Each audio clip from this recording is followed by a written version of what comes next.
semesta ini ditakdirkan oleh Allah sebagai makhluk yang tunduk patuh tanpa pertanyaan. Artinya mereka berjalan sesuai ketentuan Allah, udah patuh, dia mutlak, dia terus seperti itu. Nah, manusia ini yang kemudian Allah berikan Islam sebagai syariat, sehingga manusia ini nanti memilih dengan aturan-aturan yang sudah Allah berikan dalam Al-Quran. Manusia ini akan memilih taat atau memilih kafir, sehingga sebetulnya Islam itu akan sesuai dengan kehidupan manusia seharusnya seperti itu. Jadi manusia harus tunduk, harus patuh, harus sujud, harus bertasbih dan bertahmid sesuai sama seperti Allah menciptakan alam semesta. Seharusnya seperti itu. Berarti alam semesta itu juga sebenarnya gambaran bagaimana seharusnya kita itu tunduk kepada Allah ya. Berarti alam semesta diciptakan Allah untuk tunduk di situ. Alam kauni itu al-istislam, hanya istislam saja. Itu kalau manusia itu karena ada akalnya, nah di situ ada ujiannya. Untuk milih kafir apa Islamnya. Nah, kalau Islamnya berarti ini adalah kejayaan.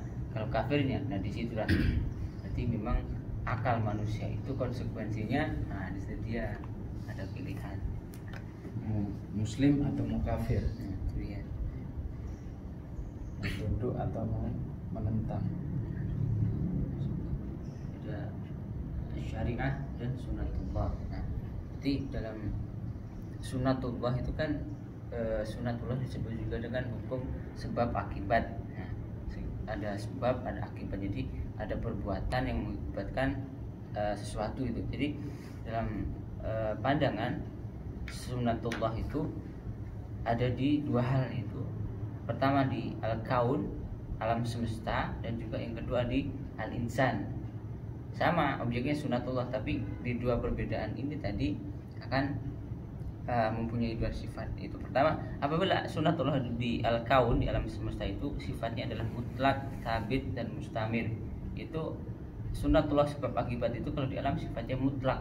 Nah, misalnya Allah menciptakan pohon pisang misalnya. Pohon pisang itu nurut saja sama Allah, tidak pernah ingkar. Pohon pisang berbuah pisang, nggak berbuah kelapa. Pohon nangka berbuah nangka, tidak berbuah pisang, apel atau sebagainya. Nah, itu sifatnya sabit, tetap seperti itu sampai akhir zaman. Tapi kalau manusia itu ada sifatnya hidayah, iradah, dan ikhtiar. Nah, situ sifat hidayah itu berarti namanya hidayah petunjuk kan. Nah, kalau hidayah itu kita yang harus mengambil. Nah, makanya di situ ada yang kafir, ada yang muslim.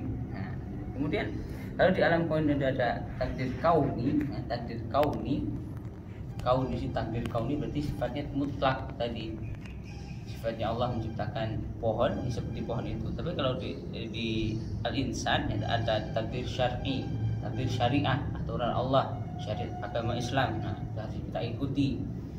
Ada aturan-aturan Allah. Nah, kalau alam semesta sudah diatur Allah sedemikian rupa, tinggal menjalankan. Tapi kalau manusia harus dia ada takdir syariah. Nah, kemudian di alam semesta itu buahnya apa? Al-istislam, itu mutlak ikut Allah. Islaman alam semesta itu mutlak gitu. Ciptaan Allah seperti itu, ikut Allah seperti itu, dan taat, tidak pernah membangkang. Tapi kalau di dalam sunatullah di alam manusia itu ada yang muslim, ada yang kafir.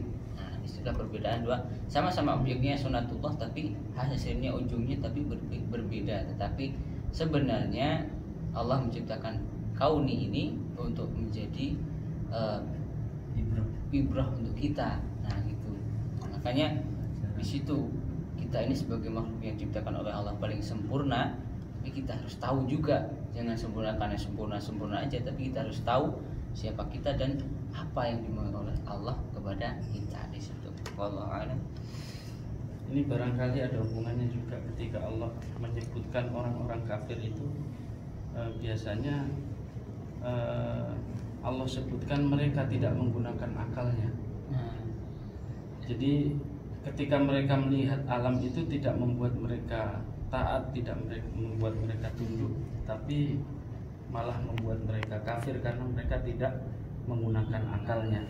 Dan Allah sebetulnya memberikan akal kepada manusia ini untuk menjadikan manusia ini taat kepada Allah Subhanahu wa taala melalui alam.